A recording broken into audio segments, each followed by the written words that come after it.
Aquesta història comença fa 90 anys, el febrer del 1931.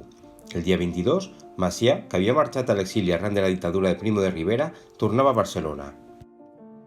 6 dies després, el dissabte 28 de febrer, a les 10 de la nit, es va fer una reunió general extraordinària del Casal, on van debatre l'actualitat política i van prendre una decisió molt important. El acta de la reunió ens trasllada las palabras del presidente del Casal. Hay que tener en cuenta que este casal desde su fundación pertenece a las izquierdas catalanas, y aunque estas al parecer se hayan disuelto, hoy están nuevamente reorganizadas en la separación de dos de sus componentes, Acción Catalana y Acción Republicana, y que estas dos entidades han hecho fusión. Que bien podríamos llamarlo partido de centro, pues es netamente burguesa, y que las izquierdas, acaudilladas por el señor Macià, son netamente obreristas, y creo que es donde debemos estar. I així fou com el Casal de les Roquetes va decidir adherir-se a la Conferència d'Esquerres, on el març del 1931 es va fundar Esquerra Republicana de Catalunya. Ens trobem a la propera petita història.